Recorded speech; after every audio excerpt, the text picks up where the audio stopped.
দ্বিতীয় খণ্ড, সপ্তম পরিচ্ছেদ। সংনিয়ম্যেন্দ্রিয়গ্রামং সর্বত্র সমবুদ্ধয় তে প্রাপ্নুবন্তি মামেব সর্বভূতহিতে রতাঃ। শ্রীযুক্ত কেশব সেনের সহিত নৌকা বিহার। সর্বভূত হিতে রতঃ। ভাঁটা পড়িয়াছে। আগ্নেয়পোত কলিকাতা অভিমুখে দ্রুতগতিতে চলিতেছে। তাই পোল পার হইয়া কোম্পানির বাগানের দিকে আরও খানিকটা বেড়াইয়া আসিতে কাপ্তেনকে হুকুম হইয়াছে।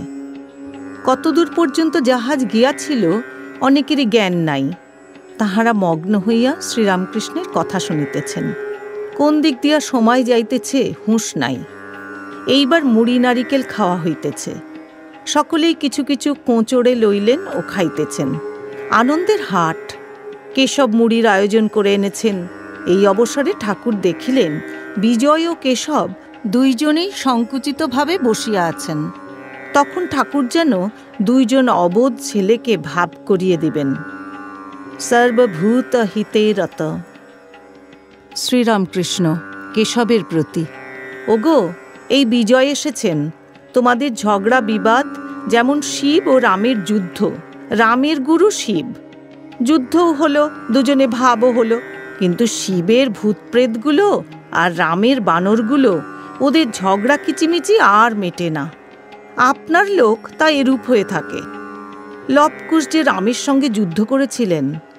আবার জানো, মায়ে ঝিয়ে আলাদা মঙ্গলবার করে, যেন মার মঙ্গল মেয়ের মঙ্গল দুটো আলাদা। কিন্তু এর মঙ্গলে ওর মঙ্গল হয়, ওর মঙ্গলে এর মঙ্গল হয়। তেমনি তোমাদের এর একটি সমাজ আছে, আবার ওর একটি দরকার। তবে এইসব চাই।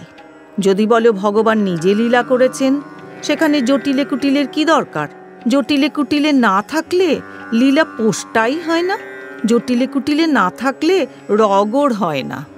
রামানুজ বিশিষ্টাদ্বৈতবাদী। তাঁর গুরু ছিলেন অদ্বৈতবাদী। শেষে দুজনে অমিল। গুরু শিষ্য পরস্পর মত খণ্ডন করতে লাগল। এরূপ হয়েই থাকে। যাই হোক, তবু আপনার লোক